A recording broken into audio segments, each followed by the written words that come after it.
1, 2, 3, FCA! Regular grips. I'm going to go for an Uchi Mata. We did one a couple of weeks ago where I was really working to get him loaded over this leg so that when I go for it, it's really effective.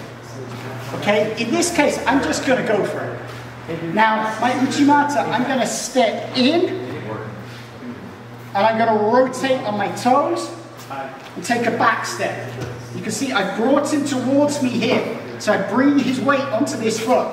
So now when I go backwards with this and I rotate here, I can cause him to rotate and fall.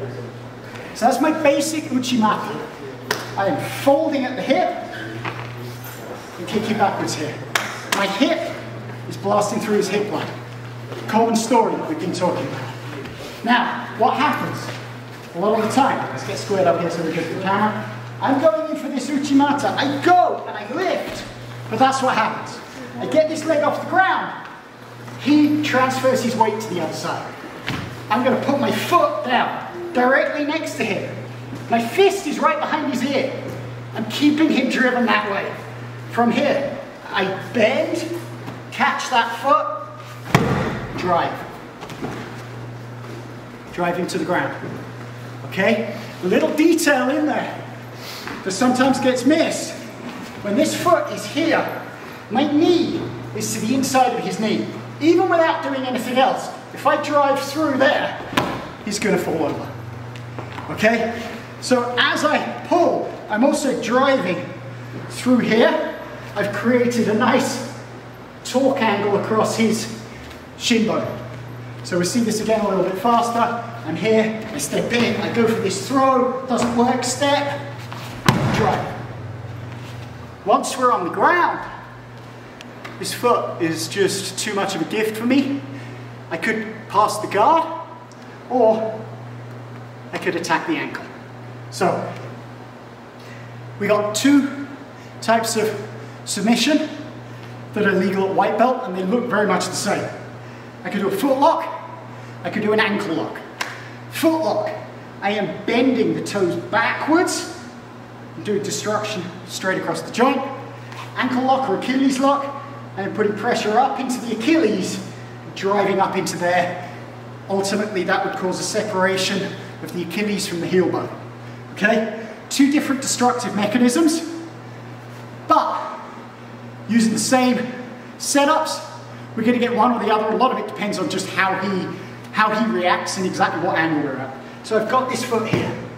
I am going to go over, and I'm going to wrap, and I'm going to come to my own gi. This foot, I'm going to go to the outside of his butt. See my toes poking out there? And I am going to sit down. I'm going to put my heel into his hip, and I'm going to squeeze my legs together. This hand is going to stay up. This hand is free. I can use it to defend.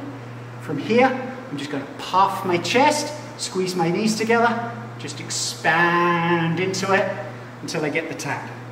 A couple of things to look at. Some details. One, I want to be as far down as possible. If I'm up here, I'm basically trying to snap his shin bone. Can I do it? Maybe. Give me a couple of baseball bats. I can snap those, so I can probably snap his shin, but I'm going to have to use a lot of force. Okay? If I slide all the way down here into the Achilles, just with a little bit of pressure, he's going to tap. Just a little bit of pressure. I'd rather use the one that doesn't really change my talking voice than down here. Okay? Second thing, where on my arm am I gripping? I'm going to roll my sleeve up so we can see. Okay, old school, Brazil, would be super deep, all the way to my elbow. And then either coming up and over my arm here, or into a grip here. This is very secure. I've got a really tight control. But I have to put a lot of force in to create the tap.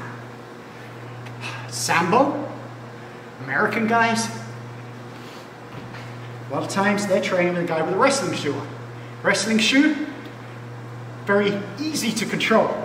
So they would go right down here, the wrist.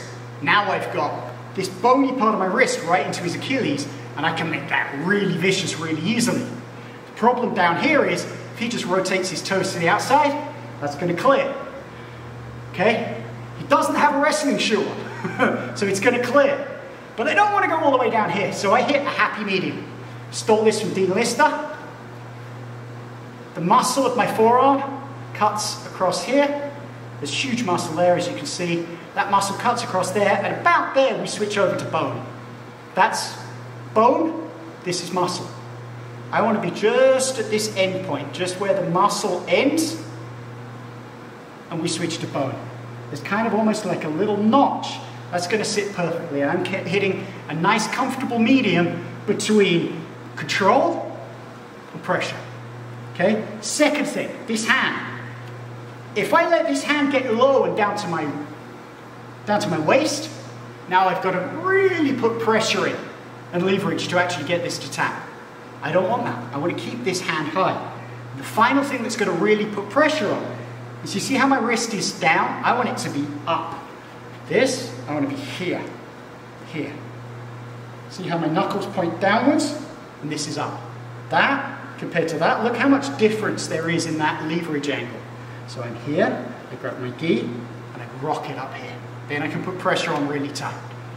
So that's what's going on up here. Let's look at what's going on down here with the legs.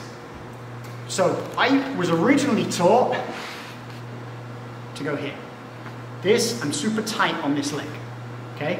What happens when I go here and I'm locking this up? First thing, fight situation, MMA situation, he's gonna kick me in the teeth with that foot. Don't want that. Second thing, even if we're just in a jiu-jitsu situation, he can roll over there and pop out. Yes, I can roll with him and there's ways to finish it belly down, but I gotta do work. I don't want to do work.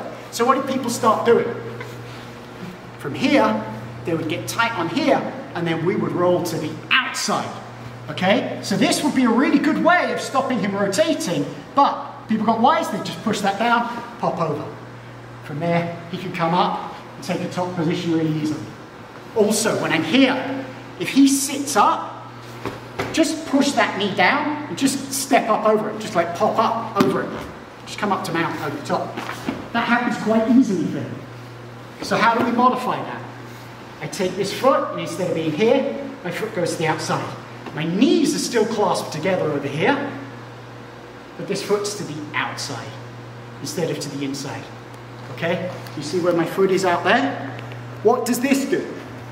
If he wants to rotate, I can control him with this leg. If he wants to sit up, I can control him with this foot and with this into there. Okay? If he wants to kick me with that foot, I've got a barrier that's helping me. So this really helps me protect. Now, the next thing, when I was taught this originally, we would go here and we would get in real close and then we would sit back. Okay?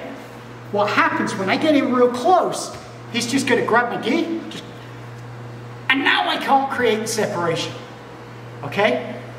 Even if we're going for this here and I'm going for this, he can reach forwards and grab my gi because I've got really close in tight to him. Okay? So what I now do is I'm going to be out here and I'm going to be here and I'm going to sit down over here. Grab my gi. You can't even reach it. I've just made a difference in the distance between us, which just helps me protect against his defense. Okay?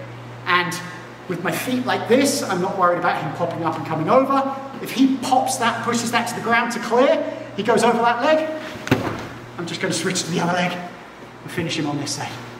Okay? So, it's an arms race. Someone develops a technique, someone develops a defense, we modify the attack, we modify the defense. It's an arms race, always. The whole point of this set of footlocks, very effective, very great option. It's always good to continue to practice passing the guard, but it's nice to have a different thing to keep him honest. From here, we're going to work into the whole footlock system and how we can attack different footlocks, but they all start from this start point. You know, this basic ankle lock teaches us a lot of really good principles that allow us to continue on and go into the footlock game. Footlock game is one of those that some people are really good at it and everyone else is really scared of it. Here at our gym, I don't want to wait until people hit brown belt before we start looking at knee bars, and figure fours and stuff like that, because I think you've already ingrained your whole game. Now you're having to learn something new. I want people to start practicing these techniques as early as possible. So even with our white belts and our blue belts, we're going to teach them knee bars, and we're going to teach them figure fours and slices, but we're going to teach them in a very controlled way. When we spar here at this gym, no heel hooks in a gi because it's too easy to get caught up and hurt yourself, but we allow all the other footlocks as long as there's agreement between the two people sparring, and the agreement is set by the lower belt. So if a brown belt wants to practice their knee bars and they're sparring with a blue belt, and they say, hey, are you okay with us going for knee bars? And the blue belt says, hey, I don't really want to do that today. No shame, no problem. That blue belt has the prerogative to say that. Or they can say yes and they can practice it. And that's the way we work. Thanks for helping me out tonight. Good training. Oh.